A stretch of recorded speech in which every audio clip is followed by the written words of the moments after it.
What is going on, everybody? Welcome back to PlayStation Generation episode 69. My name is Matt, and I'll be your host for today's events. I'm joined, as always, by my little soda pop himself, Mr. Denny Rukun. What's up, Denny?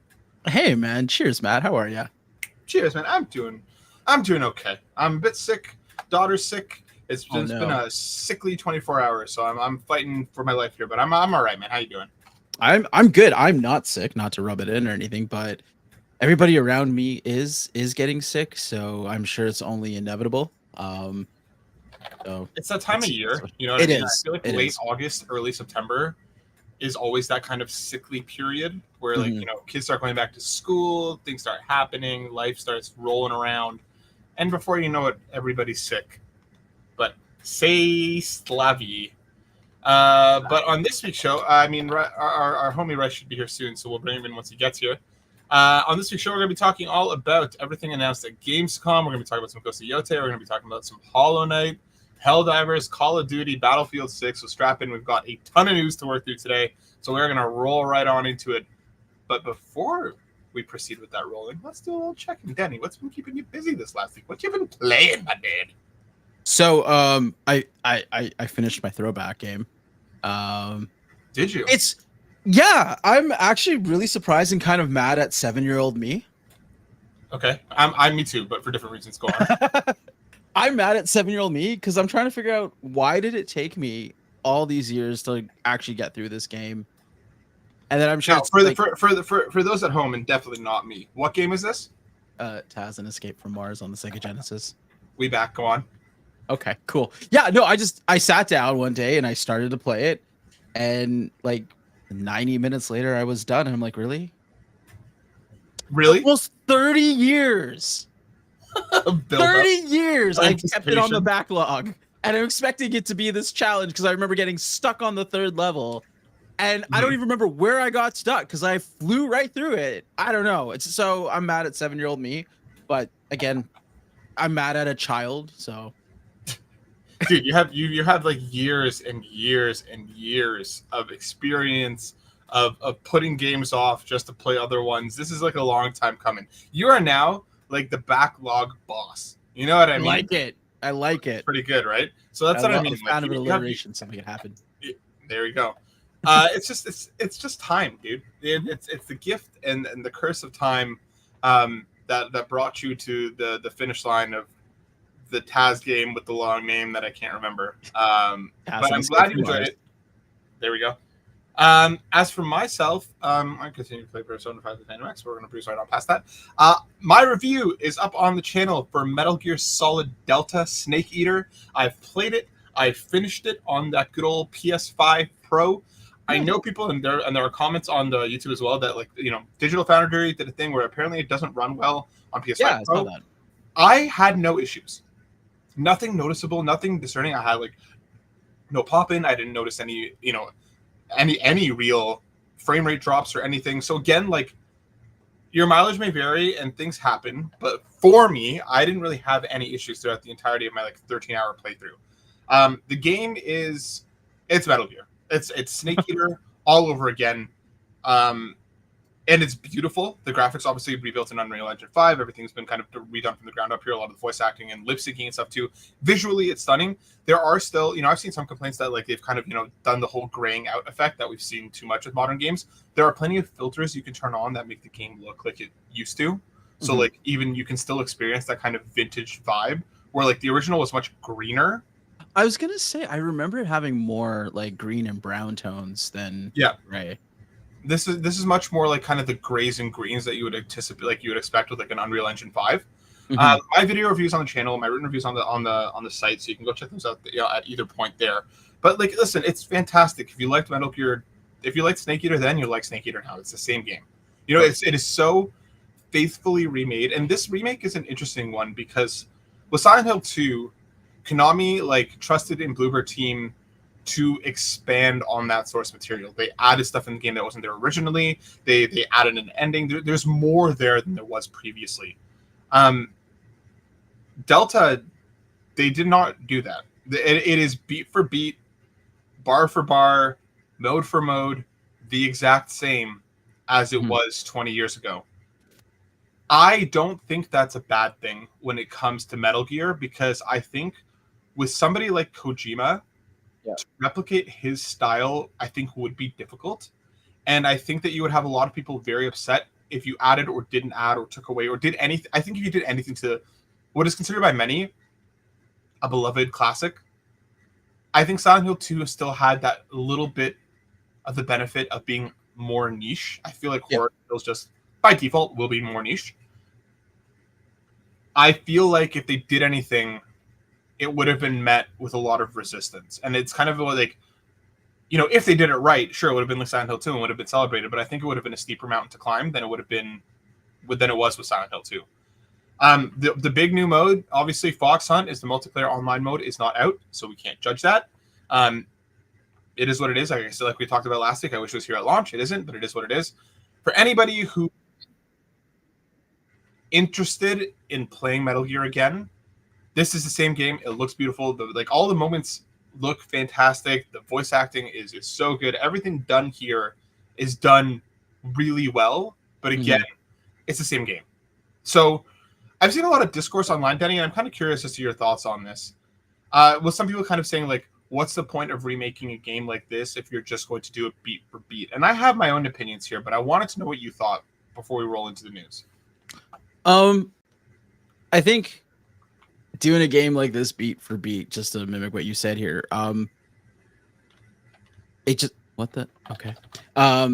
sorry, to mimic that game, I think, you know, it kind of goes to show how well done it was originally. And it's just an opportunity to allow newer players, or to introduce it to newer players. And I think that's what the biggest thing is. I think, you know, you can take the original game, you can, you know, remaster it, or you can port it over.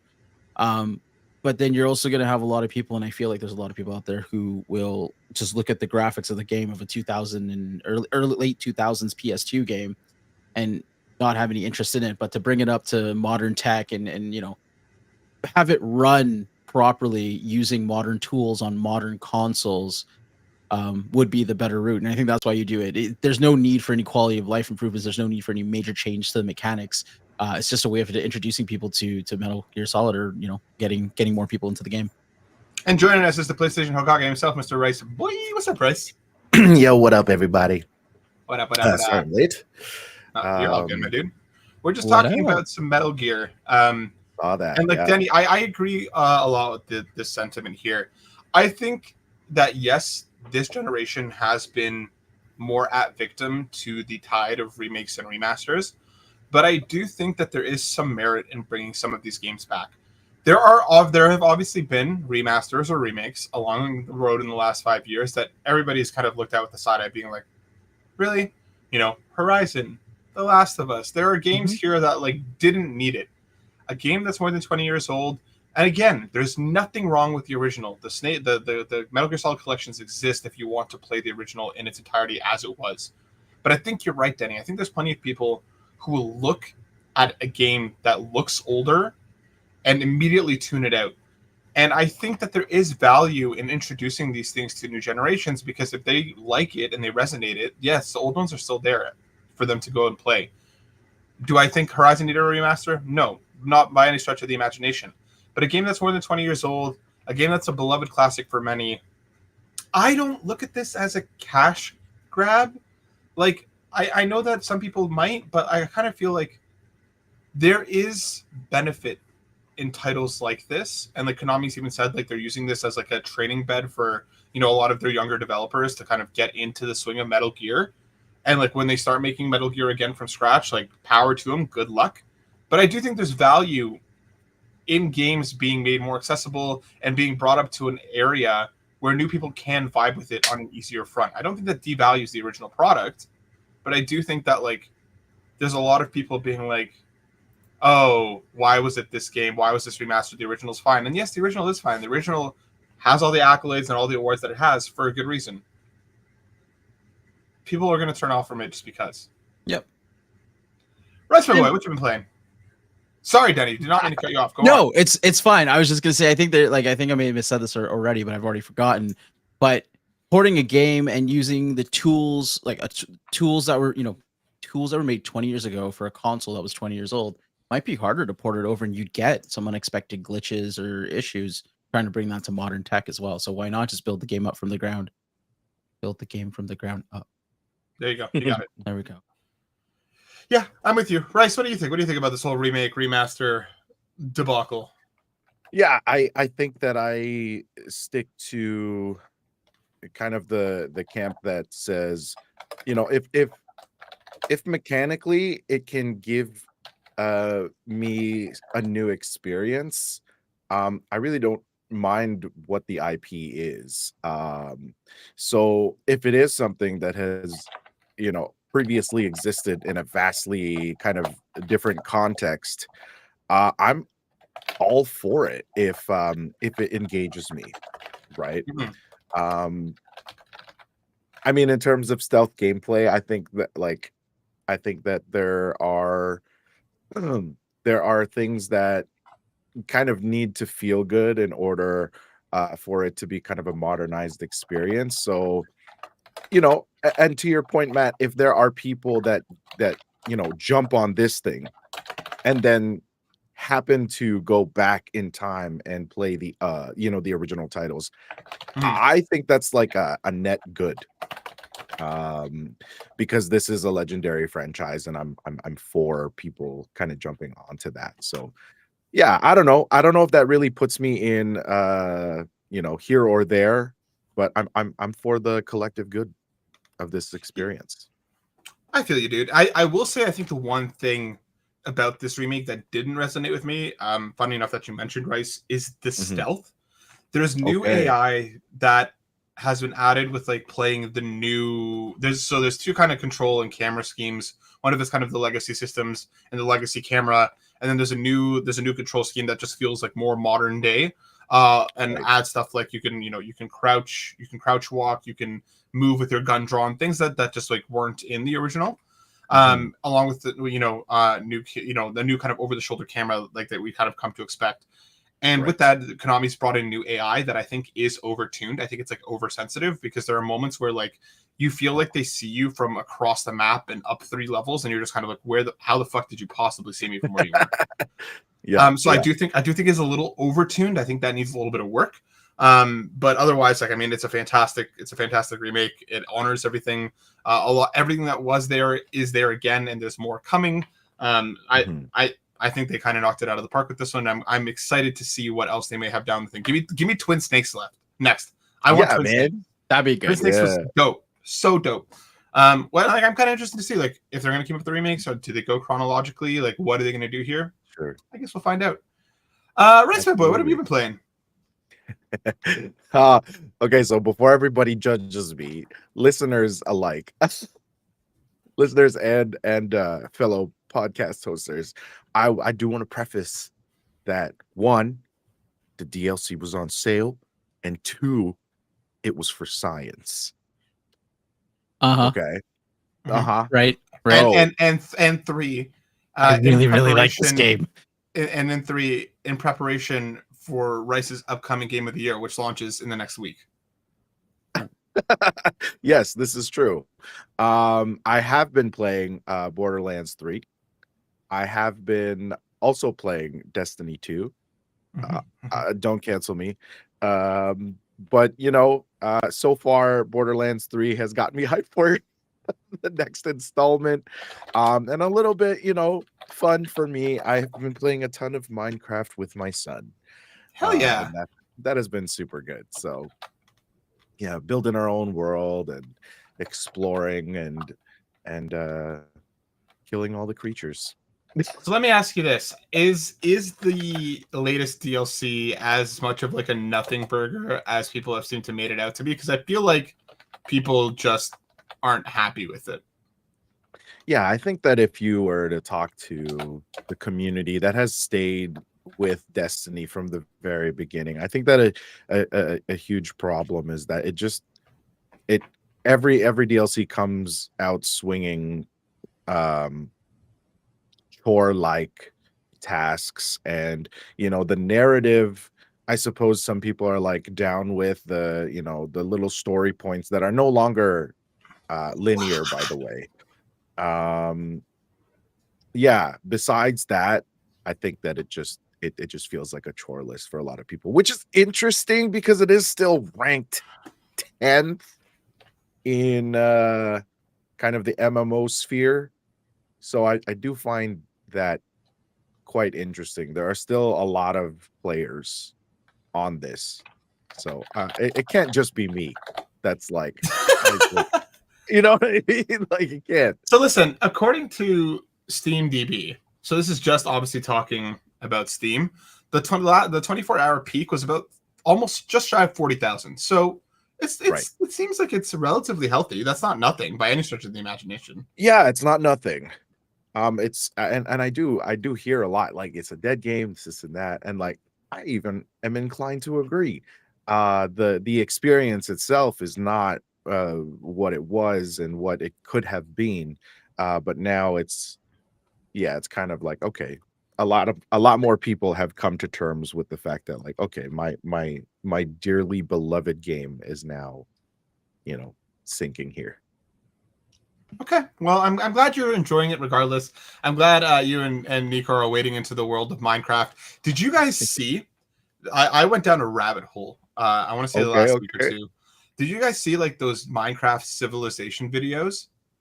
There was one that was like trending and like popping off online where this dude basically like, apparently it took him like a year and a half to edit this video. It's like 2.5 hours long, and it is so worth it. Where he basically takes like 1,000 players and he drops 500 of them on like a rich island with like full of resources, and he drops 500 of them on like this barren nothing land, and it's basically like the story of like them trying to create civilization and like what happens, and it is such a crazy fucking ride. The YouTuber is ISH. It's so good. Like and then I went down a rabbit hole, like watching a bunch of his old ones and watching a bunch of the other like Minecraft civilization videos. I don't give a rat's ass about Minecraft. I played it like a couple times for a handful of minutes, but these videos are art. They are art. Yeah. Strongly recommended. Let's kind of use Rice talking about. Yeah, I turned my video off. That was the wrong button. Let's use Rice talking about Bungie to hop into our first news story, and let's keep it Bungie, because just like we talked about very, very recently, Bungie CEO Pete Parsons has stepped down following years of criticism, layoffs, and the infamous classic car collection. This is coming from Ed Nightingale at Eurogamer. Bungie CEO Pete Parsons has stepped down from his position after 2 decades at the studio. Parsons has been much criticized by fans and employees alike in recent years, in particular, following multiple rounds of layoffs at the studio. In a public statement, Parsons said that he's, quote-unquote, decided to pass the torch. An ironic use of words when Bungie has seemingly been up in flames. Parsons will be succeeded as CEO by Justin Truman, who spent 15 years at both Bungie across both Destiny games and more recently the upcoming Marathon. You know what? Yeah, I want to find let me pull back up the link that Rice sent us when this news broke, because there's just some really great community takes on there. Before I throw to Rice. This is coming from PC Gamer. This write up was done by Andy Chalk, and he pulled some stuff from the Discord. You see some of the top comments are just "eat shit, Pete." Pete Parsons sunsetting the party. Let's go. About fucking time. And then there was some criticism leveled towards Truman as well. That basically said, sometimes that something that's worth your time, your passion, your investment in us, something that I've learned hopefully over delivers. Basically giving this talk that went viral at GDC a few years ago, talking about the dangers of over delivery, basically giving too much to players, because whatever. Now, apparently that text was taken a little bit out of context, because there is a larger conversation there about like sustainable delivery of content in a way that doesn't burn out developers or players, and I think there's merit to that conversation. But Rice, just as we kind of talked about last week, us theorizing as Bungie gets brought deeper into the PlayStation Studios fold, and if it was time for a leadership change, it's happening. How are we feeling? Honestly, I feel that this will be good. I don't know if it would be good enough, but that said, like this a lot of the things that the community has been saying, it does resonate, and like it the more man, listen, the more you dig, the more you see, just in regards to how this type of leadership it sets people back. It sets creativity back. It lets teams down, and ultimately damages the product that so many people have really sunk into and fell in love with, and truly, like, I joke about it all the time, and like the Destiny players have this like funny toxic relationship with any MMO player has a toxic relationship with their game. And a lot of people were just like, man, yeah, super good riddance. And so if this means new leadership can take us to a different place, then great. And that can be a whole other conversation dependent upon reputation, but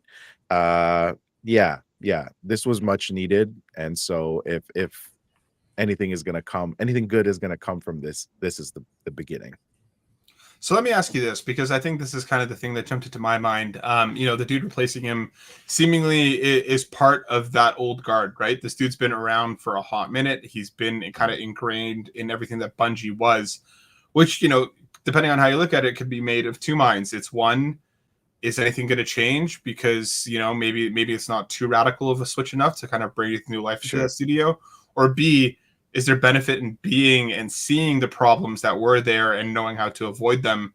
How are you feeling about this replacement as things stand? Yeah, I mean, man, I certainly wish that this was a stepping stone. This wasn't like the fix that they think is gonna the guy. Yeah, exactly. To set them forward. I think that it would be a good transition move in maintaining some sort of identity that was healthy, or the good that came from this kind of debacle, or maybe over time became really bad. So there's merit to having familiarity, but I do think that there's a lot of work that needs to be done in order for any project that comes from this team to be successful. I'm very curious to see how all this is going to affect Marathon, if at all, or how the next 6 months are going to shake out, because that's kind of the timeline that they're evidently working on. Yeah. But we will find out. I mean, Denny, any kind of thoughts about Bungie's bro stepping down? No, not really. Not anything that hasn't already been said. I just hope whoever. Sorry, I've already lost track of this guy's name because my internet is slowly dying, I think. I forgot this name. Pete Parsons? Yeah. No. The other guy. The guy that's the new guy, Justin Truman. Justin, yes. I hope that he doesn't have to right the ship, but at least if he starts getting it in the right direction, that's all that's important. Yeah. So, yeah. Agreed. Let's hope he can do just that. All right, folks, we got a bit of a doozy here. Let's hop into Gamescom, because opening night live popped off over the course of the last week, which means we got our new Keighley show chock full of announcements. I'm just going to run through these. If you have something to say about any one of these announcements, just stop me, and that's how we'll do this, instead of kind of stopping and talking about each one. Hell yeah. This is coming from, I believe Dennis is still the list homie over here at Constant Creatures, and it is Dennis once again pulling together this massive show with so much shown off. We got Bubsy 4D coming. I was never a Bubsy kid, but man, this is for some people, this is a hell of a thing. Bubsy was fire, bro. Bubsy was fire, bro. Are you excited about 4D? I don't know if I'm excited about it, but I was excited about it at one point in my life. It's nice to hear an old game come back. Let's put it like that for me. Yeah. Is either one of you going to play this? No. All right. Not at all. Dench Attack was announced. I saw a preview of this a couple of weeks ago, and I'm unironically so hyped for this. This is What If Trains was Tony Hawk, where basically like it looks like a Japanese fever dream. They kind of talked about how the devs talked about how they kind of really took Sonic and Tony Hawk and kind of use that as their blueprint to make this like subway racing game. Where basically like you're just doing massive tricks. You can see here on the footage that's showing on screen. The train is on a Ferris wheel ripping through like a bay. It just looks like absolute chaos. It's gonna have like the 3 mode types where like you can do races, you can do like trick offs, and you like very classic Tony Hawk. There's gonna be like these exploration levels. There's gonna be where you like go around and complete different challenges. They actually based the levels off of actual existing train lines, which is pretty wild. Like it looks like just fucking insane in the best way. Outrageous. I'm genuinely I love it. Like so amped for this. And the devs just seem so excited to talk about it. I encourage you to go check out this trailer because it just looks like a fever dream. But I'm stoked. We got a new He-Man game coming. Dragon Pearl of Destruction. Absalom is coming on October 9th. Long Gone is coming on sometime. Oh, now it's out. It looks like 2D Last of Us, I guess. Valor Mortis is one that I'm seeing people kind of pop off about. It's coming from the team that did. Oh my god, I'm blanking on the name right now. What was that first-person parkour game? Ghost Runner. Thank you, trailer, for answering my own question. Yep. It is a first-person, like FromSoft style, like Souls-like, where like it's brutally difficult and so on and so forth, but it's all in first person. There's a number of previews out. SkillUp has a great one on his channel. For anybody, like, Souls-like weirdos out there, this could be a new one for you. Rice, you've been kind of venturing into these waters lately. Does a first-person Souls-like do anything for you? I'd be willing to give it a shot. I do like seeing if a game like this mechanically stimulates my brain. Yes, there are better ways to say that. But I take it. Nope. I'm in, man. Give it to me. I always feel mechanically stimulated whenever I talk to you, Rice, so it's all good. We got that's all PC, thank God.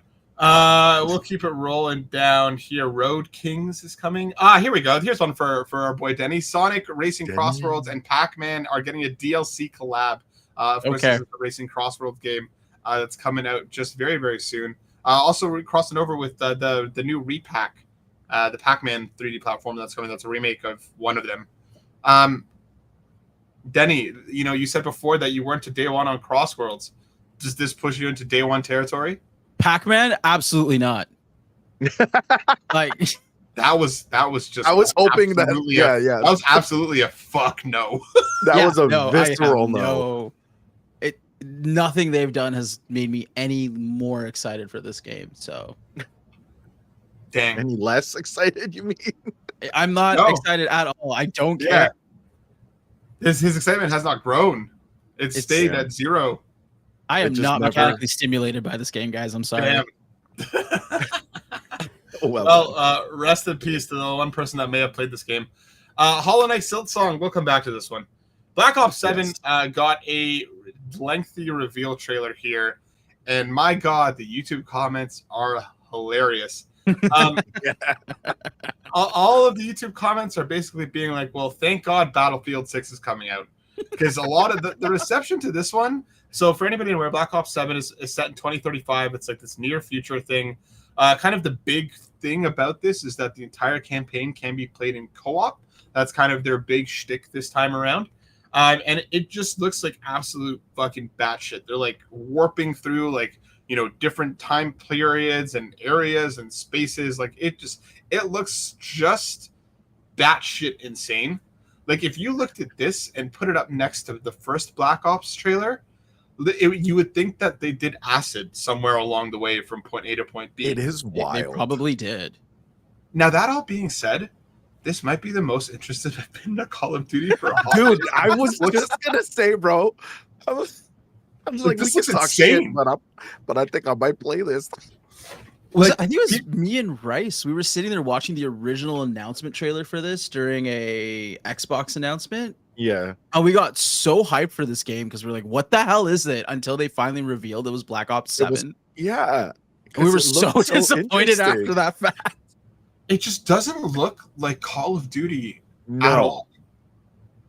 So, and you know what, like good for them for doing something new and experimenting with the thing.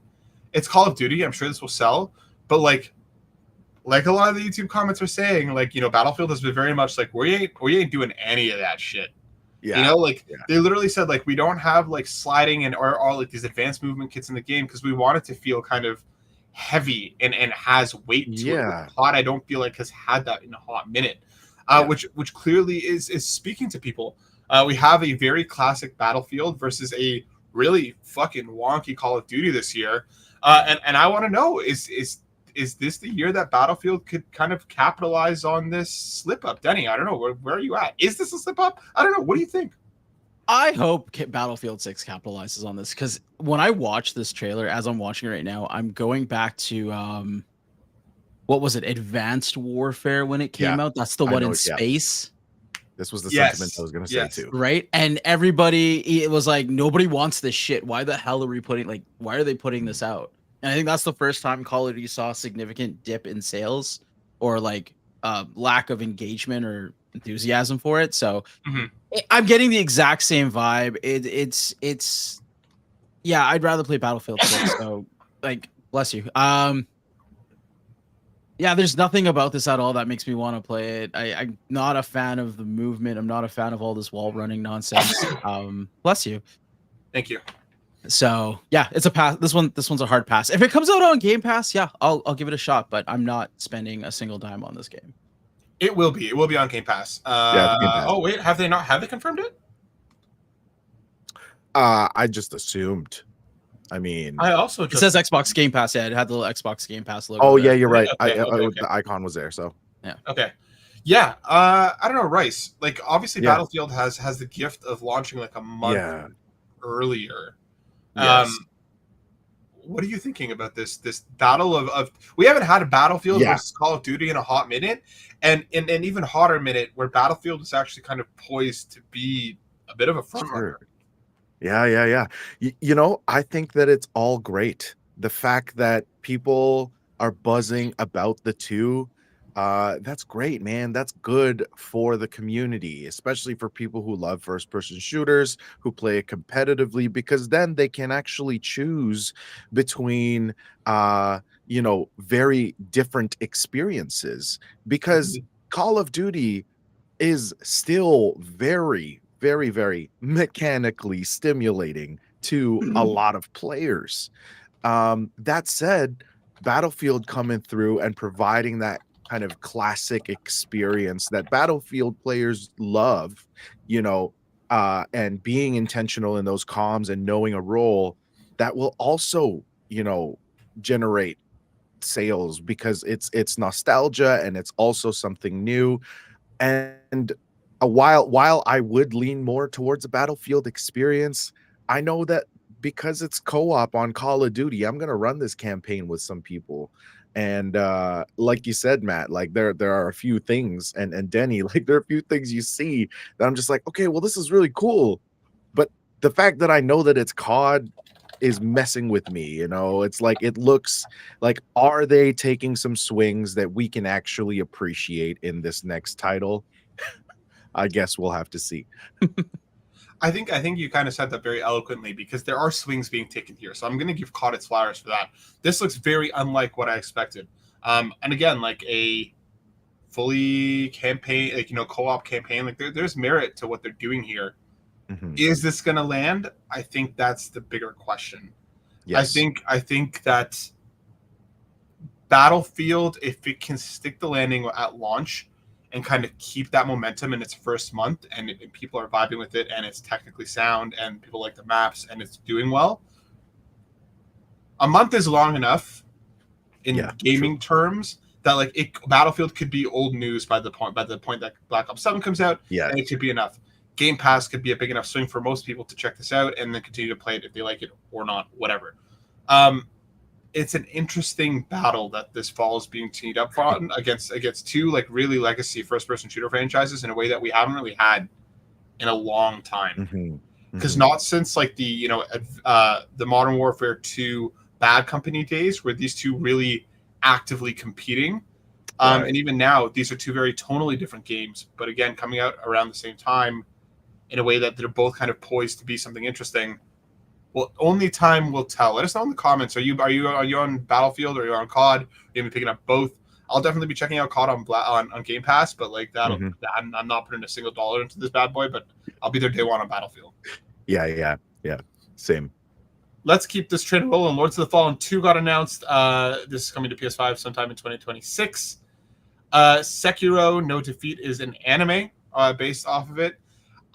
So I have to look into this more, but I've heard that this studio might be known for like blockchain AI stuff. So like I'm not getting excited about this until I know more about that. Interesting. Fair enough. Yeah. That's a TBD. I haven't looked into it enough based on what I've heard. Lego Batman Legacy of the Dark Knight was announced. And guys, I think this might be my game of the show. I'm not a big Batman person. I'm not a big Lego person, but like they've talked about difficulty modes. They've talked about kind of moving through a lot of this series, like kind of big iconic moments. They have actual Arkham combat. Like this feels to me like an actual game. This is a game that happens to be Lego. And that's not to discount anything else that Lego has done in the past, but like this feels more mechanically stimulating to me than perhaps some of the other Lego entries. Am I alone? Absolutely. You are not alone. Yeah, it just looks so great. And like even just these cinematic pieces. I mean, like we love how cute Lego is, but this right here, yeah, speaking of swings, just like it's taken some cool swings. And I'm down, man. This is something that I would love to try with my son. I'm gonna pause right here before we continue reacting to this because we actually have a question coming from Black Wyver all about Lego Batman. On a scale of 1 to 10, how hyped are you guys for the Lego Batman announcement, and why is it an 11 out of 10? Will this be a day one purchase? Denny, where are you at? This definitely would be a day one purchase for me. As a Batman fan, you're allowed. Absolutely. I'm a Batman fan, and fun fact: Batman Returns is my favorite Christmas movie. Fight me on that. Well done. So I am 100% here for this. It looks great. I've watched this trailer a few times, and like I've already spotted a few like super iconic moments from like the Batman movies. So yeah, it's an 11 out of 10 because it looks so good. I don't even care that it's a Lego game. Day one purchase, 100%. So does Will Arnett do the video game Batman as well? That's a good question. That is a good question. Or is it a different voice actor? I wonder. I mean, he's pretty. I thought they were all silent. Oh, really? Well, I remember the first Lego Batman. I mean, it looks like they're definitely talking here. Yeah. Okay. They have like actual voice lines. They like the "You want to nut? Are you nuts? You want to go nuts?" Whatever that one. Let's get nuts. Yeah. Good old Keaton. Yeah, that was just a random question. But yeah, I was wondering. I'm gonna see if I can find this. Yeah. I think that this for me has become a day one. I'm very, very excited about what we saw. I think there's a lot here that has me very, very stoked on what this game is. I loved this dude. The guy that came on to talk about it, he was so passionate and so in his bag about what he was very, very, very excited about what he was showing off. I love a passionate speaker. This time, Batman and Bruce Wayne are being voiced by someone named Shai Matheson. All right. Yeah. Who is known? He's been around the block. He was in Triangle Strategy. He was in Final Fantasy 16. He was in Harvestella, Captain Laserhawk. So bro's been around Sweet, for man. the last couple of years. So he's that's who will be Batman this time around. But yeah, Sick. Very, very excited. Easily my game of the show, and I never thought I'd be saying that about a Lego game. And honestly, this just makes me want Spider-Man done the same way. Hell yeah, bro. I'm a bit greedy. I know we've already been fed with Spider-Man games. Give me Spider-Man like this. Please. Yeah, but you're our PlayStation Peter. That's me. I don't know if I've added that to the canon, but it is now. Sure. Yeah, add it on. I thought he was the Monster Hunter Wilds is getting a Final Fantasy crossover with Final Fantasy 14. It's going to be hitting different. There's mounts coming across both, and I think a boss coming across both as well. Pretty cool. Danny, are you a Final Fantasy 14er? Off and on, like Ross and Rachel. Ross and Rachel. So you were never on a break, or were you on a break? I've been on a break and played other MMOs. Definitely on a break. Are you going to be hopping back in to check this out? Probably, because I did do the last Monster Hunter crossover, so I'll go. Resub for that. Denny's locked and loaded. Onimusha got a new trailer. This just continues to look dope. And the more I'm hearing about it, like from previews and stuff, people are saying like this is a fast-paced action game. Despite that, it might look a little Soulsy. It is very much not. Which did you play raised the my hype Onimusha factor. games? Like way back in the day, not enough that like Yeah. I want to play the remasters because I don't remember them. I remember playing them as a kid, like those in Tenchu. I remember playing, but I don't have enough of like a. It's like it's fingerprints on a handrail. You know what I mean? Like Yes, these are moments in time that I don't remember very well. But I'm stoked on this one. Same. All right. Arc Knights Endfield is a PS5. Europa is a thing. Damon Ex Machina Titanic Scion got a new thing. They dropped a demo as well. I have a preview that hit this past week for this game. I'm reviewing it for the site. My preview is okay. The combat's all right. The story seems like gobbledygook. Performance is a little meh. And textures are terrible. But I'll have the full reviews soon. If there's a demo, if you're interested in going to check that out to formulate your own opinions, go do that. Fallout Season 2 got a new trailer. Indiana Jones has its DLC coming out very soon, right around the corner. Deadpool VR continues to look like a blast. I'm very excited about this. As one of the few like VR people still alive, I'm excited about this one. There was a lot of tank stuff. Toxic Commandos coming. Oh my god, how much is in this fucking thing? Unbeatable. This looked sick.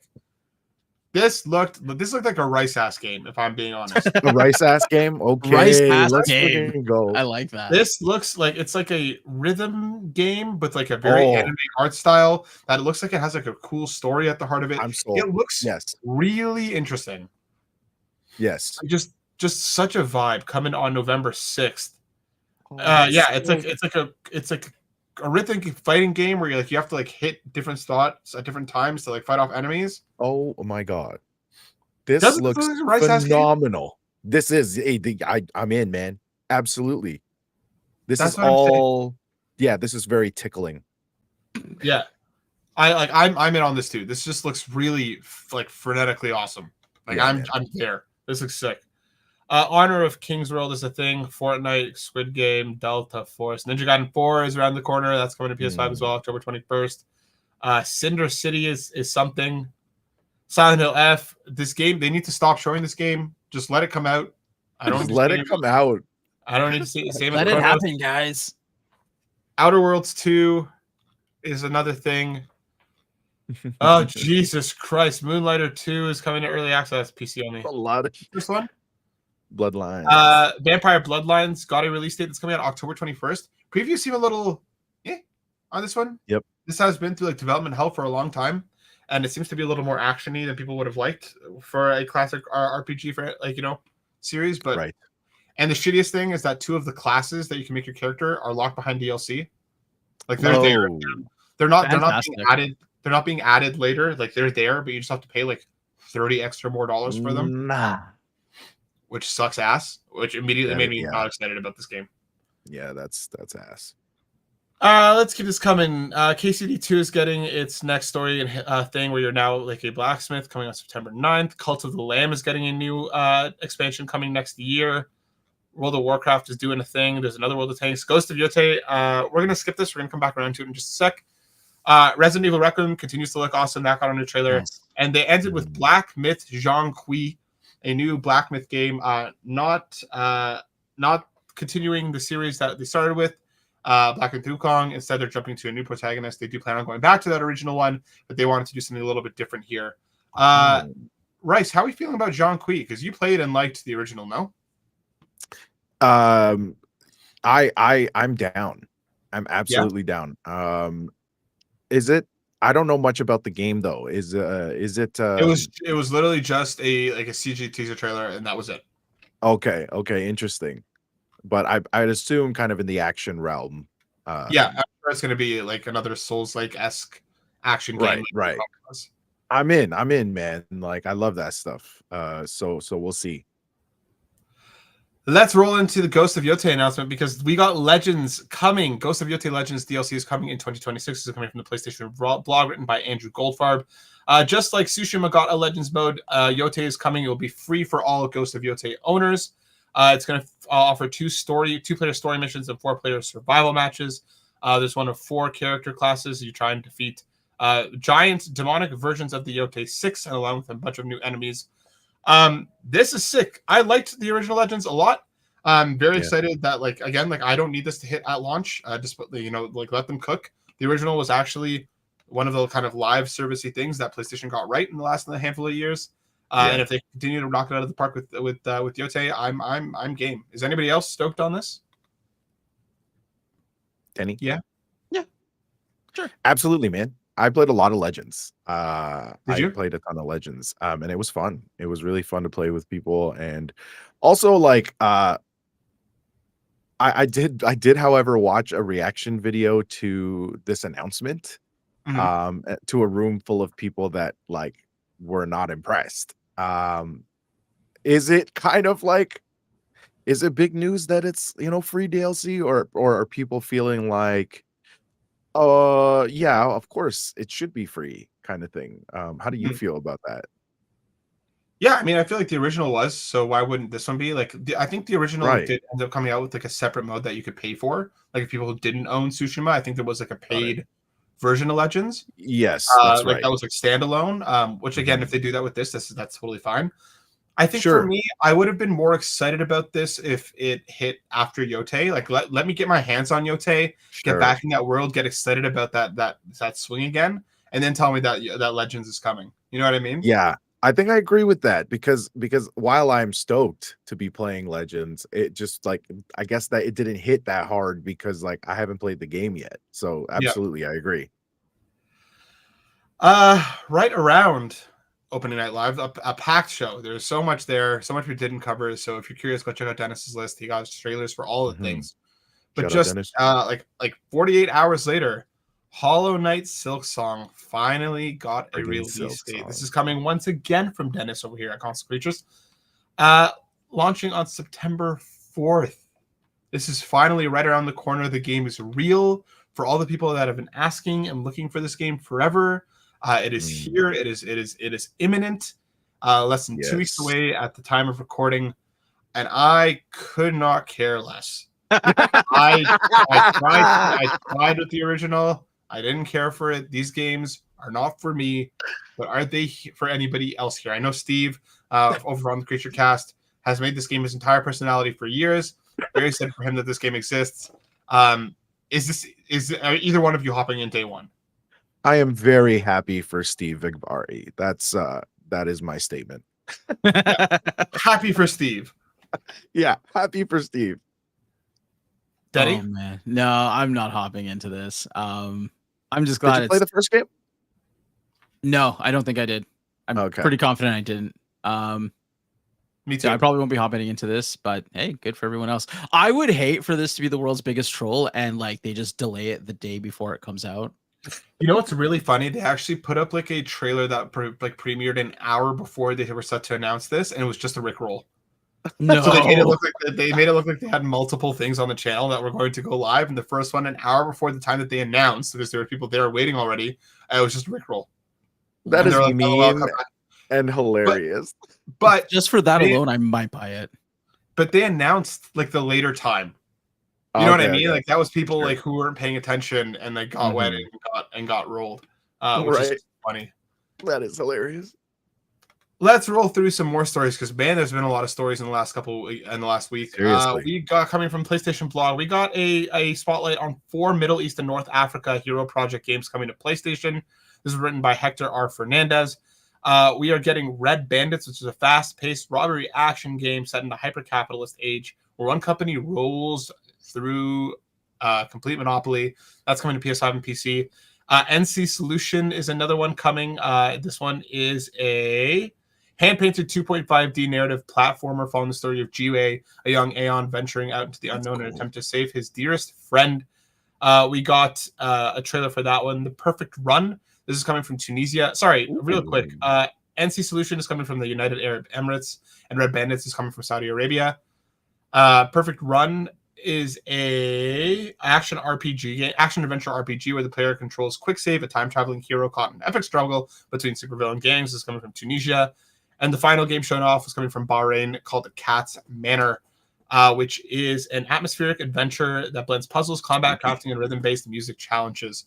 I just wanted to shout this out because, like, I like that PlayStation is doing these different hero projects globally to like bring in new, fresh talent from the world over. They're doing this in China. Hell yeah! Really, they're working with a lot of Korean studios as well. Now hearing about the Middle East and North Africa hero projects things too. I encourage people to go check this out on the PlayStation blog. These just look very interesting. I just want to check this out because I think it's awesome that they are spotlighting games that are being made from around the globe. Which is hell yeah, man. Because there's so many stories and there's so many perspectives that we just don't have, and I hope that these games kind of bring a light to things that people just learn and check out. I hope these are cool games. Look at all these beautiful, like it's all beautifully different and unique art styles too. Very cool. Yeah, I'm very curious to check to learn more about these because there's no release dates for any of them just yet, but keep it locked. Go check out the PlayStation blog. There's some cool stuff there. All right. We still got some stories, guys. Where Winds Meet is coming on. It is an action-adventure RPG coming to PS5. This is written by Chris Liu over on the PlayStation blog. It is launching on November 14th. They say after 5 years of dedication, we find them ready to let you loose in a world filled with legend, danger, and endless adventure. There is a pre-order trailer. Like, this game is kind of one of the ones that had a bunch of stuff. I think, is this free to play? I don't know if this is free to play. There's like a cosmetic pack and there's a currency pack. This might be a free to play thing, which like dents my excitement a little bit, but like it does look like very visually cool. Somebody fact check that for me. Is this a free to play game? Trying to check right now. Because this is one of the ones that was like one of the state of plays that they did earlier this year that was like, we kind of talked about how there was a lot of the same type of looking game. I'm pretty sure this was one of them. Like, again, visually very interesting. It looks beautiful. I might check this out if it's free to play. If it's not, I'm more excited about it. But if it's free to play, like, this looks very visually interesting. Yes, it is completely free to play. Everstone Studio has confirmed that all monetization is cosmetic only. So it is free to play and it's only cosmetics? Yep. There's no pay to win model. Okay. Interesting. And one to keep your eye on, folks. Yeah. November 14th. It's just right around the corner. Looks cool. Anybody in? Really awesome. Yeah, man. This looks so cool. Denny? Yeah, absolutely. It's flashy. It's like, yeah, man. I'm gonna give it a shot. I mean, for free, if this could feel fun to play, like, yeah, it has to feel good. Yeah, as long as it's not too like free to play heavy, you know what I mean, by like those classic systems that can happen here. This could be something cool. All right, we talked about this last week, and we kind of spoke it into existence because Helldivers. We have more about the Helldivers 2 and Halo Legendary War Bond hitting August 26th. Just like we spoke about last week, we were kind of like, what are they doing? Is this going to be a war bond? And yes, it is a legendary war bond that you'll have to pick up if you want it.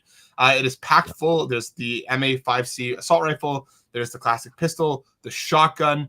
There's the SMG. There's different armor sets, like the Helljumper armor, the Recon armor set. There's a burst passive, which you make less noise from movement, and some other stuff. There are capes. There is so much here for these Halo bands. This is you're gonna be able to grab this for 1,500 super credits, because it is just there's a ton of shit in here. There's so much. Anybody gonna jump back into Helldivers 2 for this? I might. I got a few messages actually. Did you? And yeah, I got a few messages from people that were like, "Yo, this is hitting. All right, yo, we back. So yeah, well, I'm gonna be running this with some people." Hey, yeah, we back, brother. Denny, did you get into Helldivers much? I never got into Helldivers. No, I watched people play it, and that's about as much exposure as I had to it. Let's get in it now. Maybe that's our next game together. Maybe that's our next stream. Maybe. I feel bad. That means Denny has to buy 2 games in a row. Son of a bitch. Son of a bitch. It's fine. It's for the content. It's for the content. Couple more news stories to knock out here. Rice, if you're going to be hopping back in, let me know. Yeah, for sure. Actually, yeah, absolutely. That would be so funny. PS5 is getting a price change in the US. This is coming from the PlayStation blog written by Isabel Tomatis. I don't want to say Tomatis. Isabel, if you're listening, Tomatis, who cares? Tomatis. That's so good. Why didn't I think of that? I don't know. I'm so mad right now. That was so good. Son of It a was right bitch. there. Son of a bitch. This price effect is already in effect.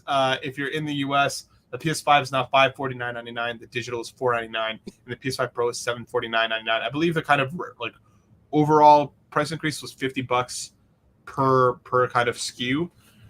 You can go ahead and thank Trump for that one because these are definitely tariff impacted.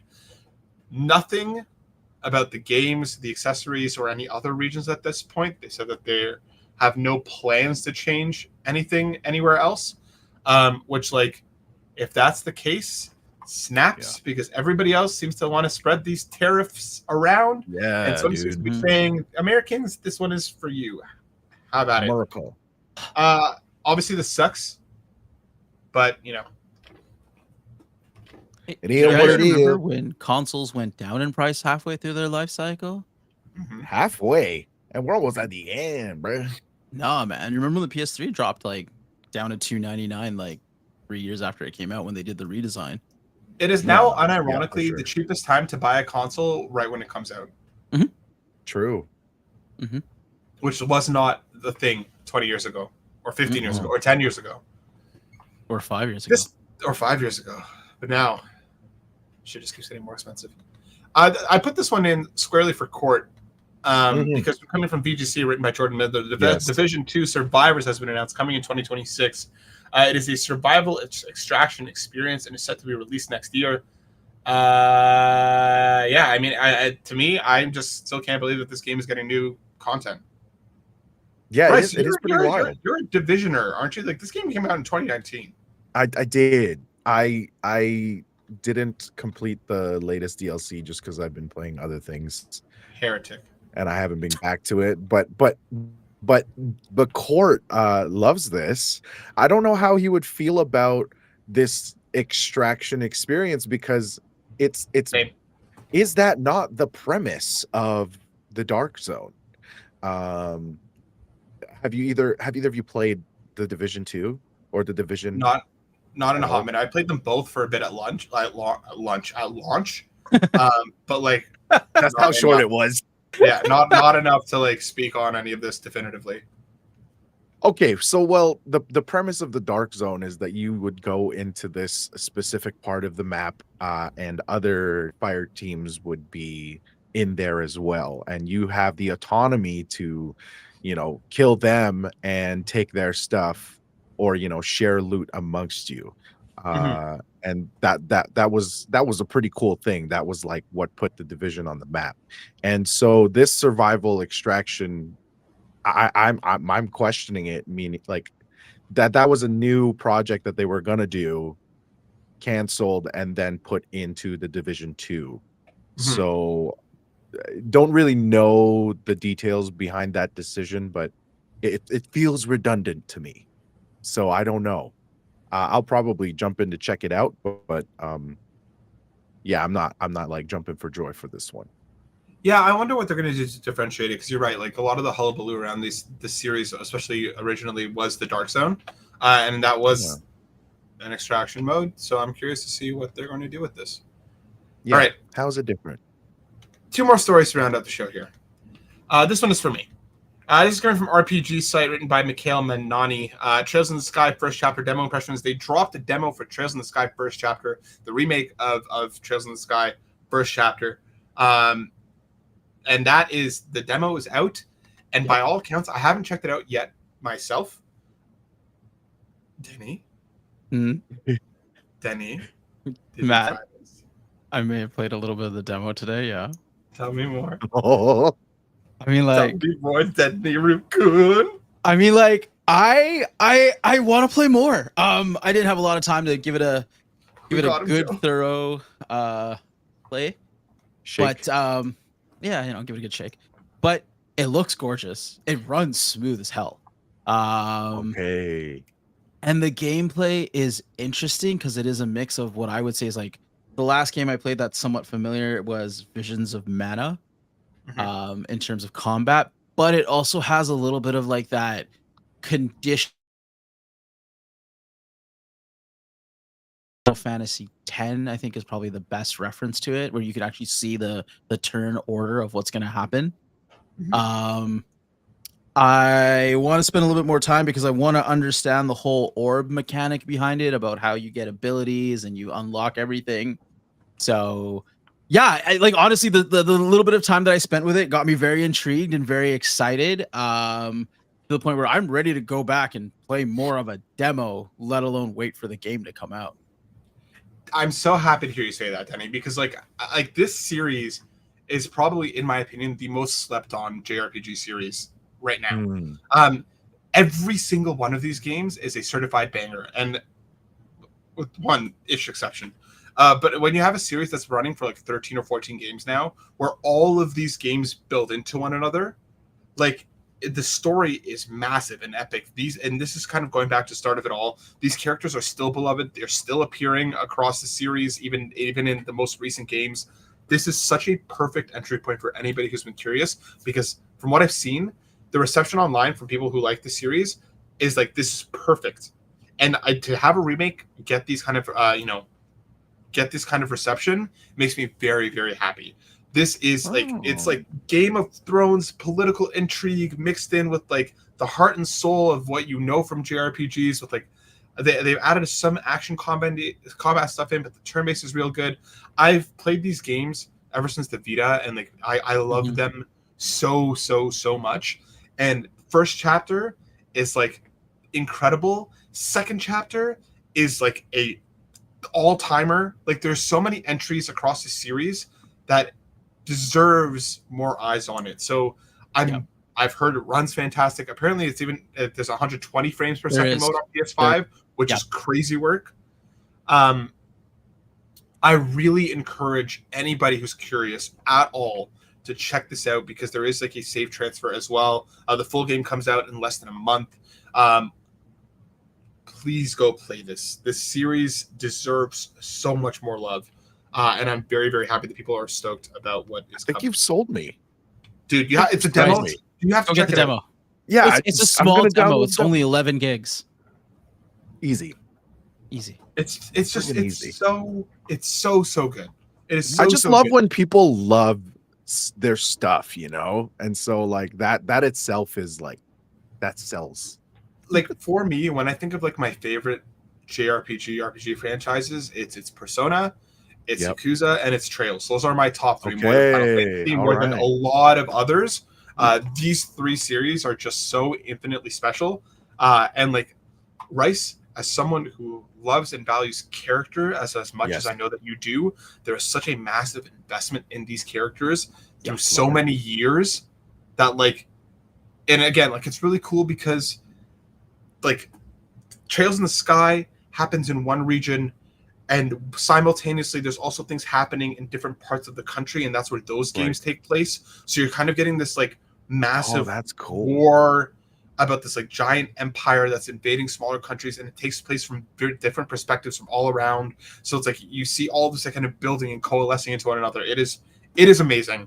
And so many people have asked me, how do I get into a series this dense? Because this is one of those ones where it's like you can start at a few different kind of touch points, but this is the one that started it all, and it is being remade with so much obvious love, and a simultaneous worldwide release, which we haven't gotten in the series yet, which is a fantastic indication of things to come. I really, really recommend people check this out. Worth the time just to play the demo alone. It'll sell you. Sick, man. Go check it out. One last news story, and then we're done. Oh, well, we got a couple questions, and then we're done. BGC, Annie Robinson, PlayStation will reportedly hold its regular September State of Play this year. This is coming from Jeff Grubb, who claimed during a live stream on Monday that a State of Play or a PlayStation Showcase will take place in September. They're planning a state of play or maybe a showcase, but probably a state of play for the end of September or before the end of September. So we're going to get updates from Sony pretty soon. PlayStation regularly holds state of play live streams in September. In fact, it hasn't missed a September presentation since the initiative launched back in 2019. We're going to do a deeper dive into this next show. We'll do some predictions and what we think is coming. But I just wanted to flag it for you folks because a state of play, if it's a showcase, holy shit. Yo. If it's a state of play, I'm still very excited because sure, we don't know what's coming after Yotei. So they better start speaking to us. Denny, how are we feeling about a September state of play showcase? I can't wait to see all of the Last of Us stuff that they're gonna put in there. I think we're gonna get some Last of Us DLC, a Last of Us remake. It's gonna be all Last of Us all the time. No, I think it'll be great. I'm sorry. No. You go ahead. I was about to cut you off. I'm excited because I remember watching last September's State of Play, and I think we did like a live reaction for it, you and I, Matt.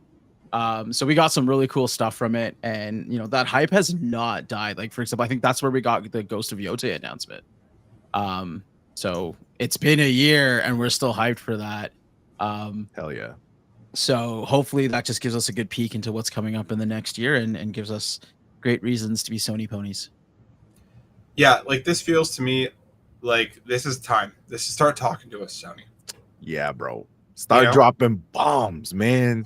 Like, start laying down beats, bro. Ooh, like just give it to me. Give it to me. I was gonna say I would forgive the Last of Us bullshit if they gave us like factions.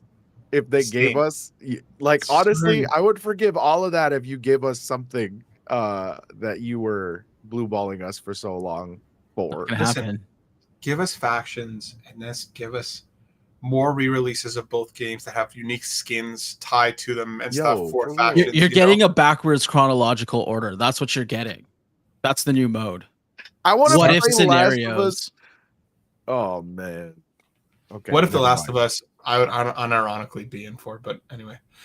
We got one question coming from I apologize, Jeff. Enthusiast? Enthusiast. The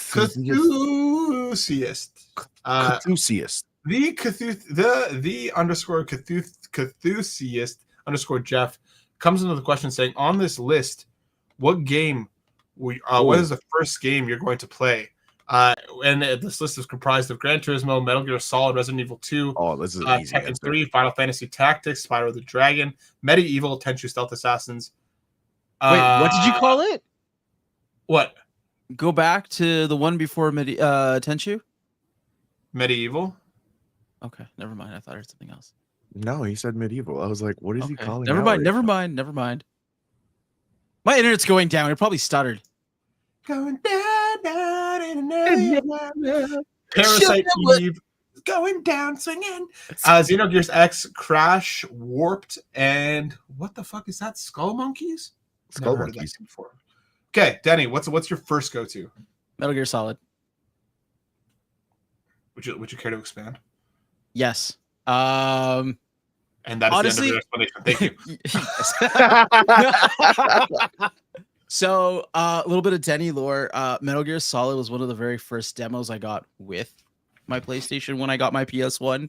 I got a demo disc, and Metal Gear Solid just kind of, and only because Cool Borders 2 is not on this list because that was my very first PS1 game. But Metal Gear Solid really blew my mind in terms of just how much of a cinematic experience. Bless you. No, that was a cough. I take that back.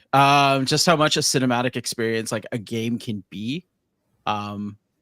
With just that opening scene of you going underwater and coming up. That's and like, the credits rolling. It just blew my mind, and I definitely that would be the first game I'd play 100% just because of PlayStation 1 did give us some really dope cinematics. Seriously, yeah. Some like and where nobody else was like this. Anyway, sorry. No, you're absolutely right. Rice, what are you going to first? Tekken 3, hands down. That's where I lived for a really long time. Is Tekken 3. Then a close second to that would have been Gran Turismo. I know this isn't the question, but I'm going to rank them anyway.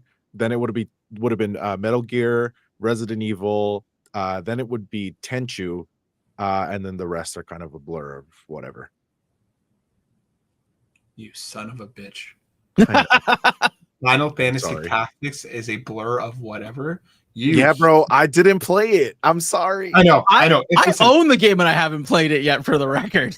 For me, this is like, if this was Kidnap, if this was Matt in his PS1 era, it would have been Spyro or Crash first. Crash 2 is the first game that I remember wanting, like being cognizant enough of mine to be like, give me Crash. I would like the new one. Please give me it. I will pay money. Yeah. I know, Dad, you go pay the money. I am a child. But like, I would like this game, please. But current Matt, Final Fantasy Tactics would be my number one. Really? And then if I'm gonna rank them, dude, I love a good tactics. Oh, look at damn! It's the PlayStation 1 game I wanted to show you at some point today. I feel like this is now fitting. That is amazing. I had the memory card Game Shark, not the one that went back in the parallel port. I wish I had that. Yes, look at that beautiful thing. Woo. Back and the Game Shark here, right here, on. Oh God. Classic. Version 2.4. Oh man. I also have the Time Crisis gun in the closet. Do you really? I wish Time Crisis was on this list because that would have made it pretty close to the top too. That is amazing. Oh my God. I have broken things. It's okay. Your brain. We've all broken things. I pressed the button. Okay, hold on. I'm back. We're good. Yeah, dude, that's sick. That's sick. So yeah, I think for me, Kid Matt would go to Spyro or Crash. Adult Matt would go to Final Fantasy or Metal Gear. It's just, and then Tenchu probably up there as well. Just a bunch of bangers. Thank you for the questions, Jeff. Great question. Awesome question. That brings us to the end of the show, folks. We had a very news-packed show. For next week's show, it's a long weekend. We may have an episode in the tank for y'all. We might not. So please stay tuned and please be excited. There might be an episode that goes live next week. There might not be. If there isn't, we'll be back the week after, rested and recuperated and ready to rock with some PlayStation State of Play predictions. So stay tuned. Thanks for hanging out with us. Denny, if people wanted to see and hear more from you in the meantime, where could they do so? Online, obviously. No, sorry. That was a stupid answer. They can find me online on Twitch or Instagram most of the time. But I will sprinkle some other stuff on other socials. So if you want to follow those, they're all on. Yeah, man, like a donut. Like a donut. So Linktree/Darukin Gaming, you'll find all that stuff. Hell yeah, go find Denny in all the spaces. And what about you, my boy Rice? Yeah, so since the stream schedule has been extremely sporadic this summer, school next week for the first time ever, which is crazy. I'm not okay. I'm going to therapy for it, but the separation anxiety is going to be real, buddy. Yeah, it's going to be terrible. But that will also give way to a proper schedule for streaming. So the goal is to go back to weekly streaming. And so we want to cover some games on Twitch as well. So follow me on my Linktree, Rice BOYYY TV. Go find Rice in all the spots. The stream days are coming. As for myself, you can find me here at Console Creatures and more of my words over at butweiler.net. I'll have some more reviews and stuff going live there very, very soon. So please be excited, and more here too. So there's been a lot of games, folks, and there's even more coming. So stay tuned. We'll be back very soon. Thank you all. Be well. Have a wonderful week. And we'll be back very, very soon. We love you all. Peace. See ya. Wash your hands.